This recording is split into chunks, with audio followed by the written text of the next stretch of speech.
Assalamualaikum warahmatullahi wabarakatuh. Halo semuanya, kembali lagi dengan saya Muhammad Afal Baru. Di sini saya akan merangkumkan mini project dan tugas-tugas yang telah saya kerjakan dari minggu pertama sampai minggu ke-8. Video mini project. Di sini kita ditugaskan untuk menjalankan live demo terhadap seluruh kemampuan yang dimiliki oleh aplikasi yang dibangun. Jadi di sini kita disuruh untuk mendemonstrasikan kemampuan program yang telah kita buat pada mini project ini. Oke, mungkin kita akan langsung masuk ke dalam mini projectnya. PY main 25. Oh salah, 25 2017. Oke. Nah, di sini yang pertama ada sensor suhu, lalu ada sensor kelembapan, lalu ada membaca semua sensor, lihat riwayat, cari anomali data, cetak laporan sensor kritis, dan keluar. Jadi di sini kita akan memilih sensor suhu dulu atau tambahkan node suhu. Kita akan memilih nomor 1. Lalu kita akan memasukkan node-nya atau ID-nya, yaitu kita masukkan balang. Oke, node berhasil ditambahkan. Lalu di sini kita akan memasukkan yang kedua atau sensor kelembapan atau ID kelembapannya. Kita memilih Jakarta aja. Oke, lalu pada nomor 3 ini baca semua sensor. Di sini dia akan menggunakan import random atau pemilihan output secara random. Di sini dia akan menampilkan angka acak. Kita akan langsung coba saja ya. 4, lihat 3.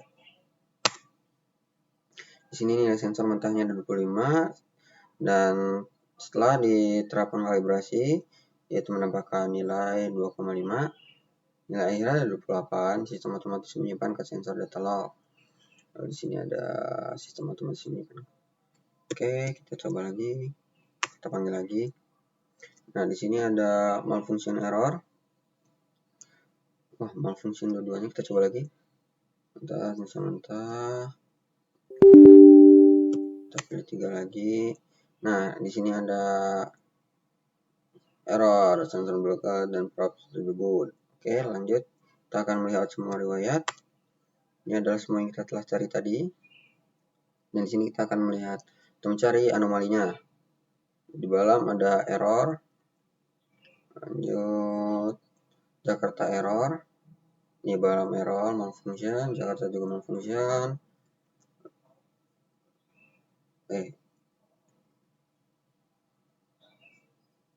Overheat, terlalu panas balam. Nah, dia di atas 36 derajat. Lalu error lagi. Ini dia. Sensor blocked. Ini dia tertutup debu. Oke, udah selesai. Kita lanjut untuk mencetak laporan. Laporan selesai dicetak, total 4 isu. Isu ini hanya error-errornya saja ya. Membaca filter data log, menerapkan beda filter. Jadi dia di sini adalah error-errornya saja, yaitu 4 isu, tapi semuanya akan tetap dicatat ya semua ini. Bisa kita lihat pada ini dia sensor log data. Nah, semuanya tercatat ya di sini. Oke. Kita lanjutkan. Jelaskan bagaimana konsep-konsep pemrograman yang telah dipelajari termasuk GitHub and best practice dan Python esensial diimplementasikan secara konkret untuk membangun logika simulator tersebut. Oke, di sini kita akan masuk pada minggu pertama. Pada praktikum ini kita mempelajari penerapan version control system dan menggunakan Git dan GitHub sebagai alat utama dalam pengelolaan perubahan kode. Kita akan masuk ke dalam soalnya saja.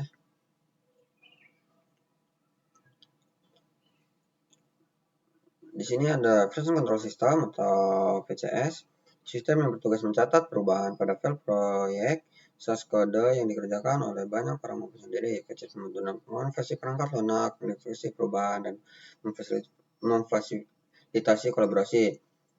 Git adalah salah satu VCS yang diciptakan oleh Linus Torvalds. Git dikenal juga dengan distribusi version control atau VCS distribution, artinya menyimpan database Git tidak hanya berada dalam satu tempat saja.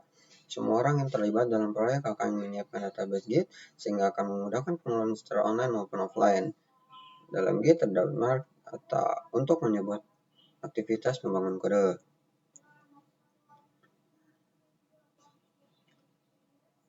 Pada VCS yang terpusat, database menyimpan dalam satu tempat dan setiap perubahan disimpan ke sana. VCS terpusat memiliki beberapa kekurangan untuk menutupi kekurangan yang dimiliki oleh VCS tersebut. Oke.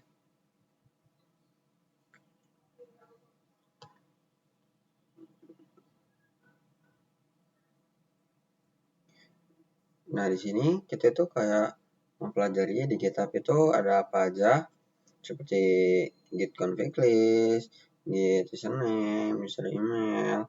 Di sini kita akan membuat git repository dengan cara git init untuk menandai folder atau repository-nya.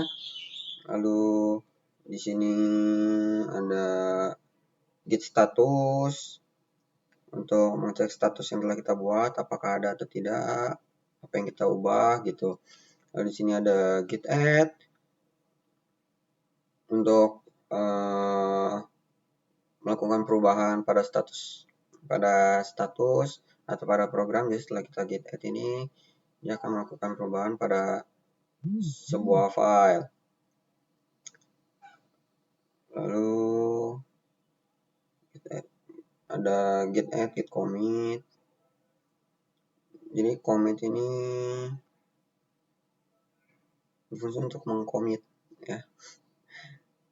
Lalu ada git log. Nah, pada repository ada. Jadi git log ini berfungsi untuk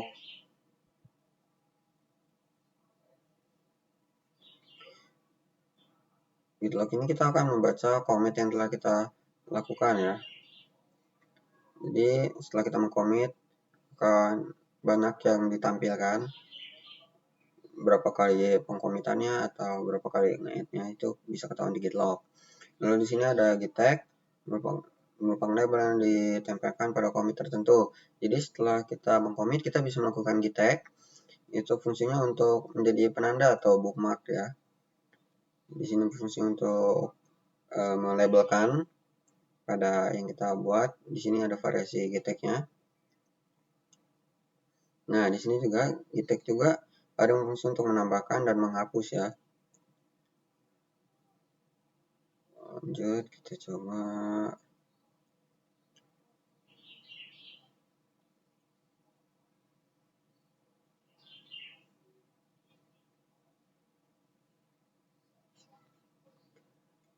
Nah, di sini ada working in a remote repository dalam pengelolaan proyek peringkat lunak. Jadi di sini ada git remote. Jadi remote ini berfungsi untuk menarik atau mengambil file GitHub yang telah kita buat untuk dimasukkan ke dalam program kita. Seperti ini. Nah, ini dia file dari repository atau GitHub kita akan di remote, ditarik dengan cara seperti ini. Git remote GitHub. Sini adalah file repository-nya. Lalu di sini ada git push atau GitHub master atau origin kalau saya menggunakan origin. Jadi GitHub push ini berfungsi untuk mengirim atau nge-push ya tugas yang telah kita kerjakan atau commit atau tag yang kita buat. Jadi tag, commit, lalu program yang kita kerjakan bisa kita kirim atau kita push dalam GitHub. Nanti akan muncul di dalam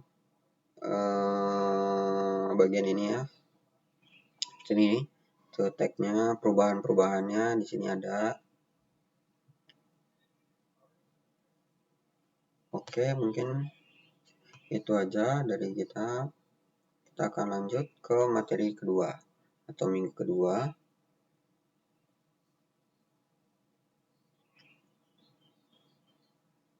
Oke, loading. Nah, kita di sini ada design of Python. Jadi design of Python ini berisi informasi dari komunitas pengembangan Python yang mengusulkan untuk pembahasan perubahan dan pengembangan fitur atau perbaikan pada bahasa Python. Setiap unit Python memiliki nomor unik dan format standar. Pada materi ini kita hanya akan membahas PEP yang berkaitan dengan gaya dan format penulisan program, prinsip-prinsip dasar dalam rancangan kode Python, dan konversi terkait string. Di sini ada PEP 1, PEP 8, PEP 20, PEP 257. Jadi di design of Python ini atau flag 8 atau PEP 8 ini berfungsi untuk mengkoreksi program yang kita buat untuk menjadi sebuah standar pemrograman. Jadi dia seperti fungsinya itu seperti untuk mengecek program yang telah kita kerjakan apakah sudah sesuai standar atau tidak. Jika tidak sesuai standar, dia akan menampilkan error. Lanjut, di sini ada version control get ng ini tadi. Di sini ada mini project. Ada mini project ya di sini.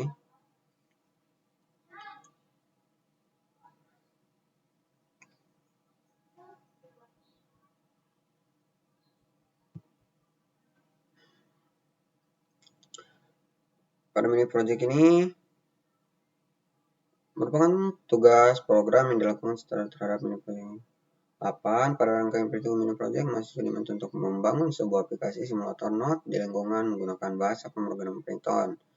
Dalam sistem ini, sesungguhnya sebuah Node lingkungan bertugas membaca dan dari sensor, misalnya suhu atau kelembapan.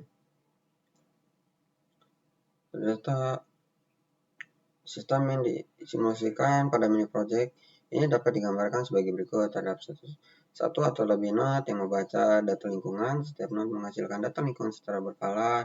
Data yang dihasilkan memiliki identitas node, nilai pengukuran, satuan, dan pembacaan. Data dapat mengalami kesalahan atau anomali. Data validasi disimpan sebagai read log. Jadi ini yang telah kita kerjakan di awal ya. Nah, karakteristik aplikasi ini berbasis Python CLI menggunakan modul dan package. Pengelola data menggunakan string, list, dictionary, manipulation object oriented programming, instance, exception handling, file processing, generator, iterator, dan nambah ada function menampilkan sesuai pada output pada file log. Oke, mungkin kita akan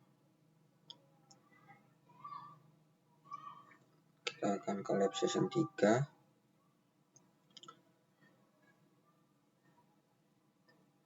Pada perhitungan ini, mahasiswa mulai tahap awal pengembangan mini project dengan mengadopsi arsitektur perangkat lunak yang berstandar industri. Pembelajaran akan berfokus pada transisi dari penulisan kode konversi dalam berkala tunggal menuju paradigma pemrograman modular, maksudnya merancang menggunakan package dan modul serta mengelola independent library eksternal melalui pemanfaatan pip, modul dan Oke, mungkin di sini akan kita buka saja tugas 3-nya.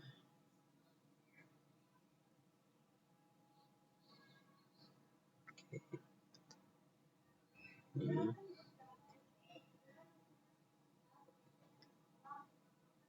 open.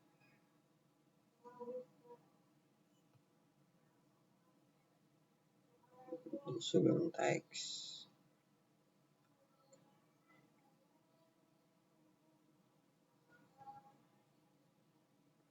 Bukan yang ini. Nah, Windows. Oke. Folder. Ini bukan.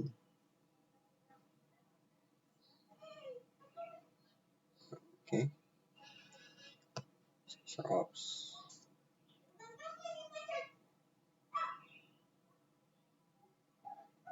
Oke. Nah, di sini ada generator dan ada main.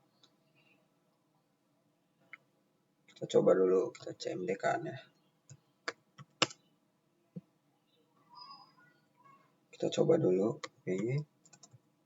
Main 2578 2017. Oke.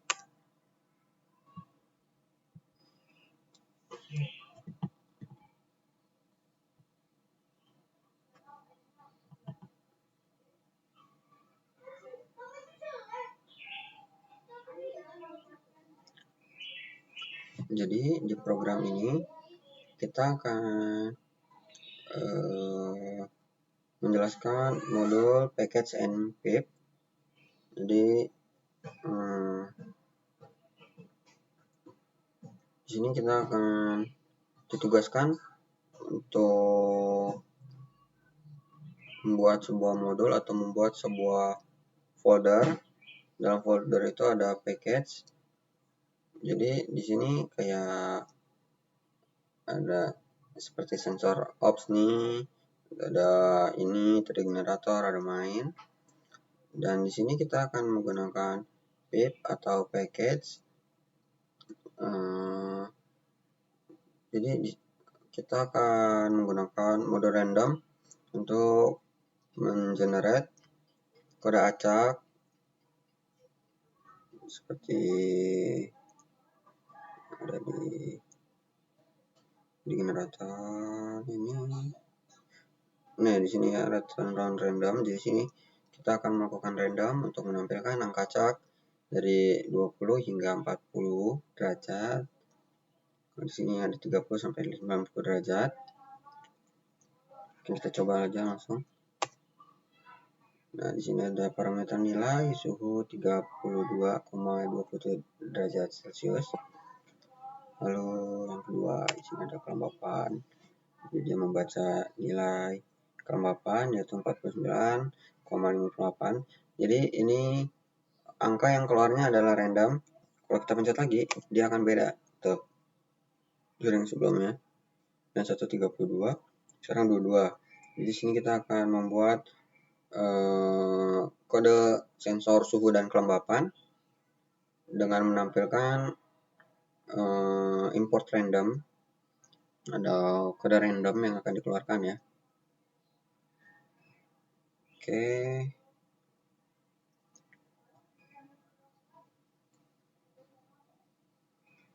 Lanjut pada lab session modul 4. Pada sesi ini pengembangan mini project akan difokuskan pada peningkatan keandalan program dan manajemen data yang dinamis. Mahasiswa ditugaskan untuk mengimplementasikan manipulasi string guna memvalidasi input pengguna, memanfaatkan struktur data list untuk mengolah status inventaris serta mencatat riwayat aktivitas login, dan menerapkan teknik exception handling atau try except untuk menangkal anomali sistem, kemampuan merancang arsitektur perangkat lunak, dan fault toleran di mana program mampu memproses kondisi error terduga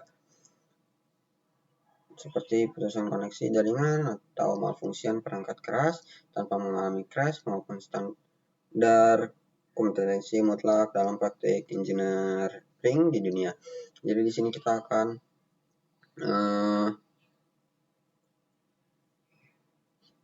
kita buka dulu deh programnya.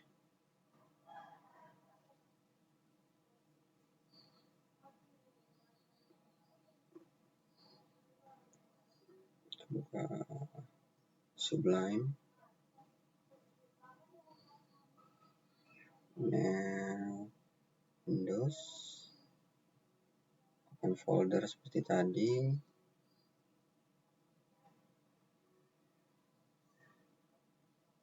Ini masih di lab 3.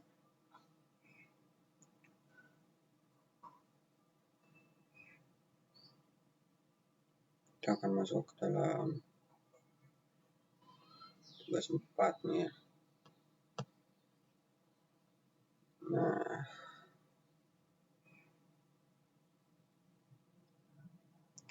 Nah, di sini sudah terlihat ada if random raise value error seperti yang tadi dikatakan di sini ya. Nih, kita akan menerapkan teknik exception handling atau try except untuk menangkal anomaly sistem. Jadi try except atau if random error ini berfungsi untuk mencegah program berhenti secara mendadak. Jadi dia akan tetap berjalan ya walaupun ada anomali atau kesalahan. Jadi dia tidak akan berhenti programnya karena menggunakan if random raise value error ini. Error return random. Oke. Nih, sensor malfunction gagal membaca kelembapan. Jadi walaupun ada kesalahan dia tidak akan berhenti, tapi memberitahu ada kesalahan pada programnya ya.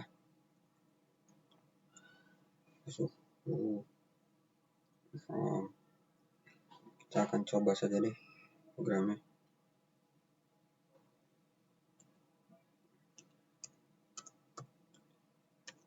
Oke.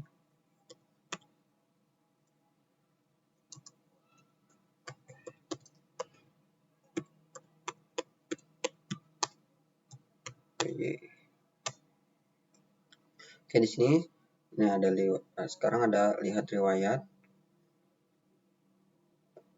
Nah, di sini kita memanfaatkan store database untuk mengolah status inventaris serta mencatat riwayat aktivitas logging. Jadi makanya di sini ada lihat riwayat ya. Untuk lihat riwayat ini dia ada di bagian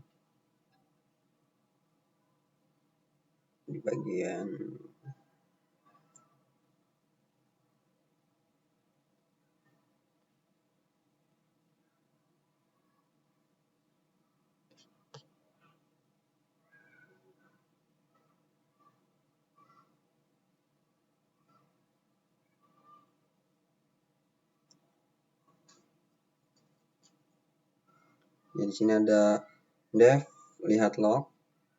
Jadi lognya mungkin belum ada, lalu riwayatnya, sensor lognya apa. Nah, di sini ada try except ya, seperti yang diperintahkan di sini, try except.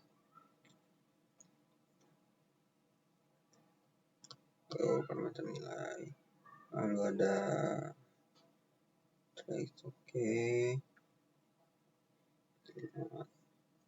Jadi di sini ya, lihat log ini untuk memberikan seluruh riwayat pembacaan sensornya. Kita jalankan saja. Sini kita akan memasukkan ID atau lokasi sensornya. Kita akan pilih balam. Berhasil ditambahkan. Kita akan pilih 2. Itu membaca sensor suhu.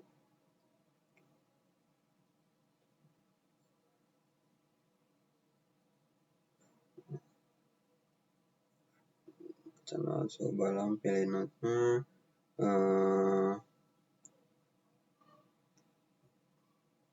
Akan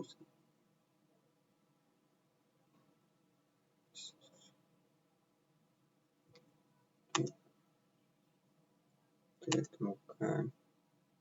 Kita ketik lagi nih balam. Nah, sini akan muncul nih kelembapannya 58 derajat. Karena tadi kita 3 ya, kita memilih 3 nih kelembapan. Kalau kita milih 2, itu suhu, tekan balam lagi. Nah, di sini muncul tuh suhu. Kita akan melihat riwayat. Nah, di sini ada 2 ya, seperti yang kita coba tadi. Kelembapan, lalu suhu. Oke. Kita akan lanjut ke 5 dan 6. Sesi lab pada minggu 5, fondasi sistem akan diletakkan pada konsep dasar seperti kelas, objek, atribut, dan metode. Akan diterapkan untuk merancang blueprint dari entitas utama program seperti modul, sensor, IoT, atau perangkat jaringan. Di sini data dan fungsi mulai dibungkus menjadi satu kesatuan yang rapi atau encapsulation. Kita akan coba buka.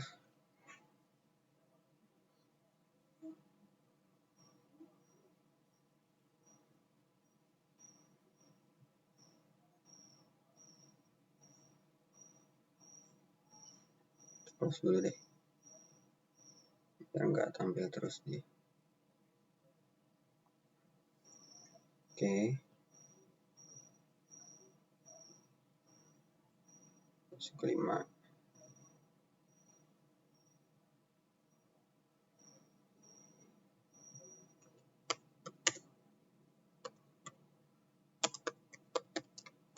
Kelima 2017 TPY.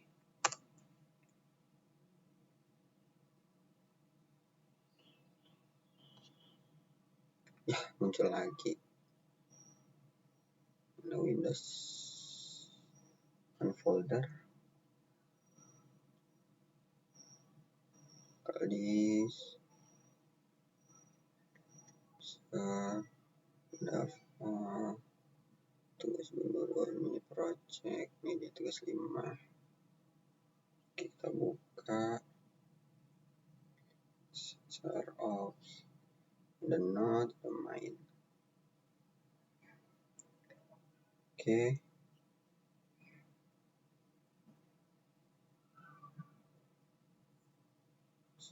Fondasi sistem itu class, objek, atribut.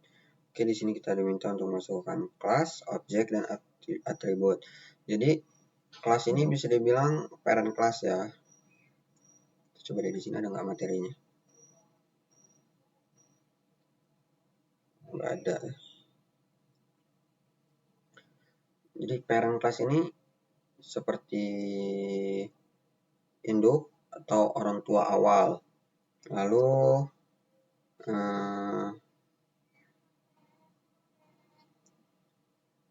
dalam kelas itu ada sebuah objek. Lalu dalam objek itu ada sebuah atribut. Jadi dalam kelas ini bisa dibilang ada sebuah kesamaan, misalnya kayak kucing. Di dalam kucing itu berkaki 4. Lalu atribut ini kebalik. Kelas ini induk, objek ini adalah anaknya bisa dibilang, dan atribut ini adalah isinya. Jadi kayak misalnya mobil. Di mobil itu bisa ada atributnya seperti warna.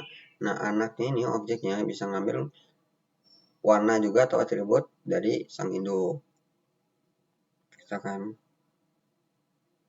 masuk ke programnya.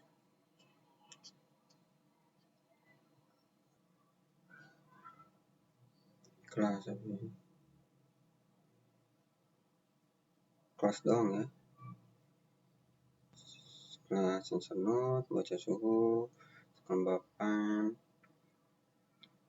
Kita coba aja deh. Kita bahas sensor suhu. Masukkan ini balam. Node balam berhasil ditambahkan. Lalu kita coba 2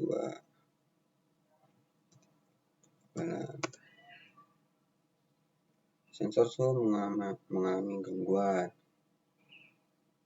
Oke, mungkin kita coba lagi 2. Kita coba balam lagi.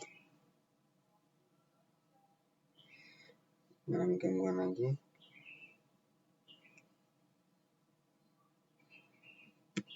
Kita coba deh 3. Balam. Nah, ini terbaca. 4. Mengalami gangguan. Oke. Jadi pada tugas 5 ini kita masih hanya diminta untuk masukkan satu kelas dulu ya ternyata. Lalu jadi di tugas 6 ini baru ada anak ya. ada inheritance. Jadi inheritance ini bisa dibilang kayak yang tadi saya bilang di class itu ada parent class atau induknya, lalu ada child class atau anaknya.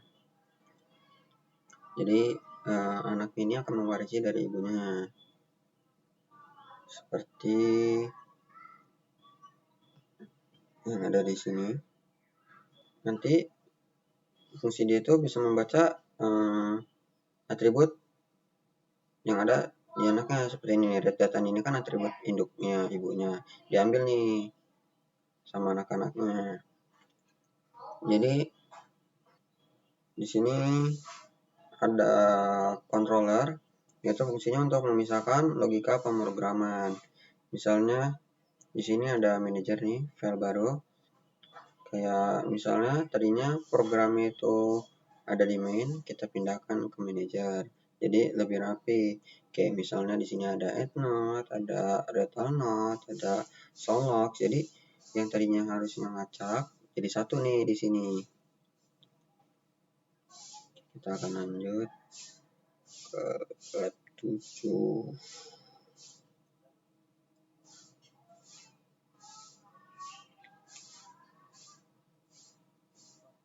Pada minggu 7, fokus utama adalah optimasi kerja dan penanganan error.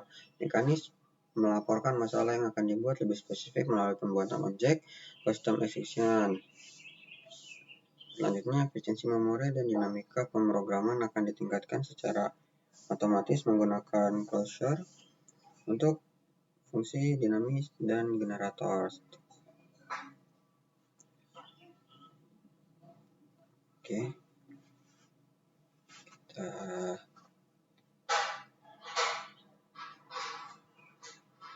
coba buka lab 7.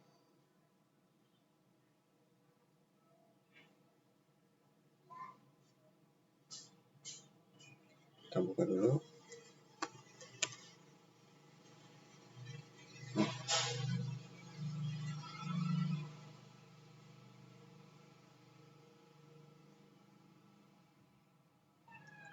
Folder.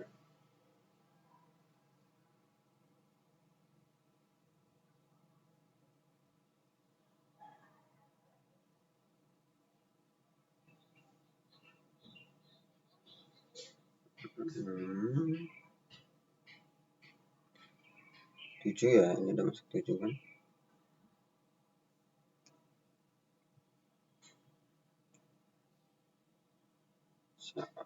Manager not main.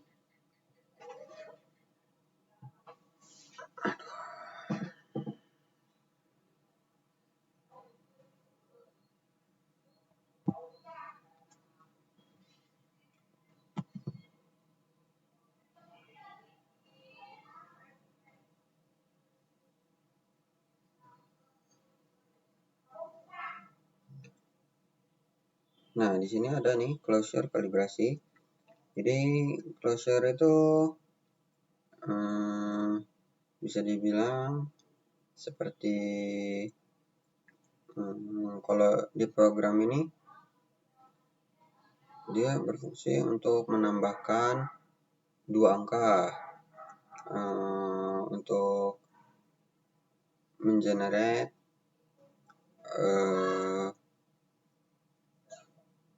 outputnya atau angka randomnya nanti ya. Nah, di sini calibrate function dia menambahkan 2,5 pada temperatur suhu, itu mengkalibrasi atau menambahkan angka di dalam sini tuh ya. Ada pencarian anomali lah. Di sini kita akan mencari anomali data tuh. Lalu kita akan coba lanjut saja ya. Karena 7 dan 8 ini sama. Jadi pada minggu 8 ini kelemahan terbesar hilangnya data saat program dihentikan. Volatile akan selesai. Konsep data persistence akan mengimplementasikan melalui operasi file IO. Oke.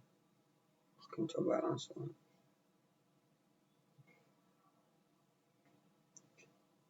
Kita silakan. Misalkan ini yang tadi ya. Ya belum kita bahas tadi ya soal untuk program pada lab 8 ya.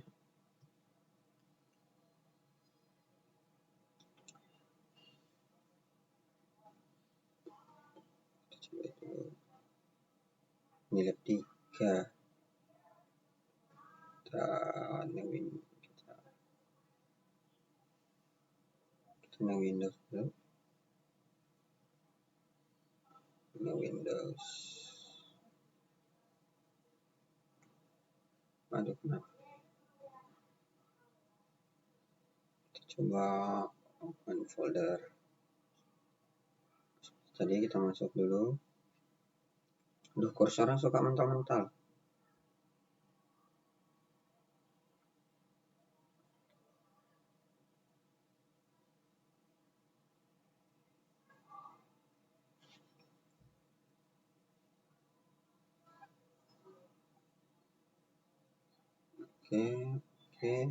Oke. Nah, di sini sekalian aja kali ya, kita running ulang deh.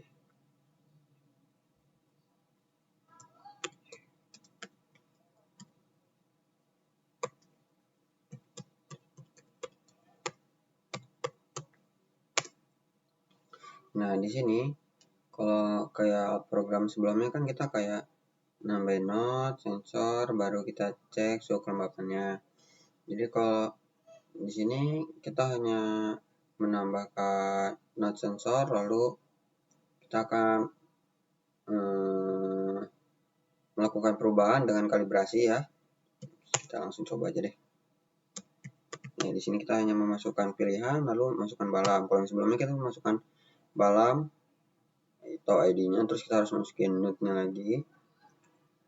Nah, di sini kita tidak perlu, kita bisa langsung ke balamnya aja, jadi node berhasil ditambahkan. Kita coba yang kedua juga sekalian, Jakarta. Lalu di sini, kalau yang di sini kita akan langsung membaca semua sensornya nih, tuh dalam sini ya. Nah, ini adalah kalibrasi yang telah kita terapkan nih. Jadi harusnya nilainya 30, karena ditambah 2,5, jadi nilainya 33,4. Kita coba cari lagi deh. Kita cari sampai ketemu error ya. Nah, di sini ada error nih. Di sini adalah custom exception yang kita buat. Jadi di sini adalah battery error. Kita action error, sensor block error, probe tertutup debu dan kotoran. Lakukan penulis fisik pada probe sensor.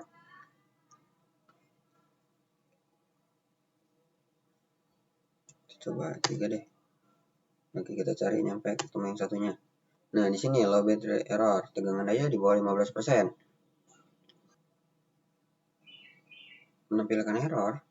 Jadi di sini keluarnya tegangan daya di bawah 15, lalu actionnya jadi jalur penggantian kalibrasi node hari ini. Lalu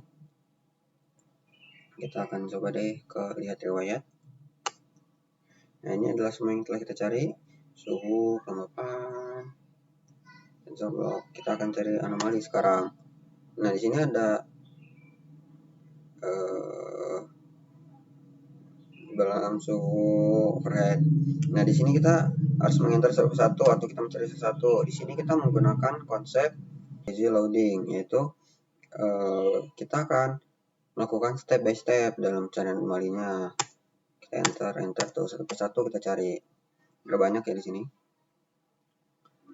Lalu untuk selanjutnya pada cetak laporan sensor kritis.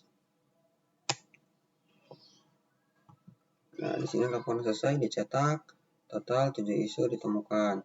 Jadi di sini kita akan menggunakan append atau data-data yang kita append akan di-generate lalu disimpan ke sebuah file, yaitu ini membaca file sensor data log txt menerapkan lambda file filter. Laporan selesai dicetak, total 7 isu. Itu ini masukkan ke dalam file. Tuh. Setelah kita melakukan banyak penjaringan tadi ya, datanya akan masuk ke dalam sini.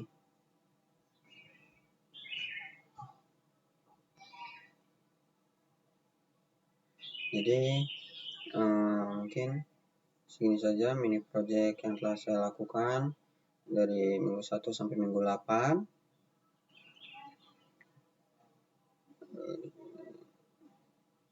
Lalu pada bagian B, pada bagian ini mahasiswa harus berbicara jujur secara jujur mengenai perjalanan pembelajarannya.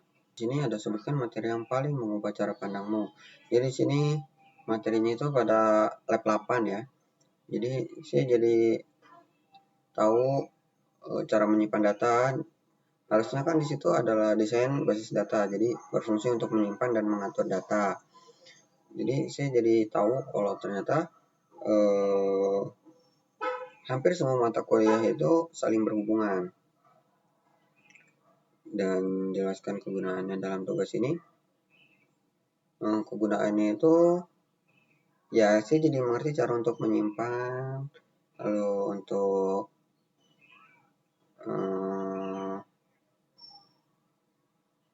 saya juga mungkin jadi tahu cara menggunakan gitu segala macam. Kalau untuk dari awal ungkapkan materi yang paling menantang, paling sulit selama setengah semester ini, dan usaha apa yang telah dilakukan untuk melakukannya. Kalau untuk paling sulit, sebenarnya semuanya sulit karena saya kan dari SMA ya, dari SMA masuk ke kampus vokasi, lalu di SMA itu masuk lab itu kayak cuman sebulan sekali, jadi jarang banget kayak nyentuh program.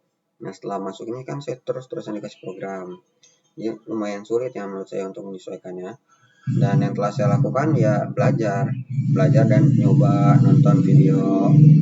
Lalu jika ceritakan kendala utama selama mengikuti perkuliahan dan praktikum pemrograman jaringan 1,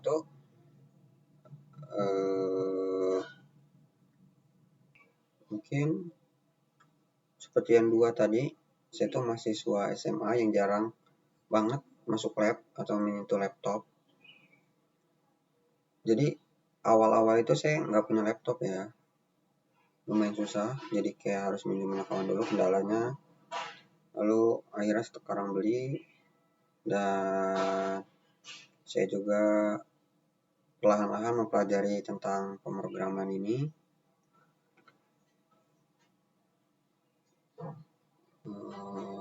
Jadi mungkin itu kendala utamanya. Saya dari SMA belum mengerti tentang coding, lalu juga nggak punya perangkat untuk kerja ini ya, kayak laptop. Alhamdulillah sekarang udah ada, dan mungkin saya akan terus belajar untuk berkembang ya. Mungkin saya akhiri. Assalamualaikum warahmatullahi wabarakatuh.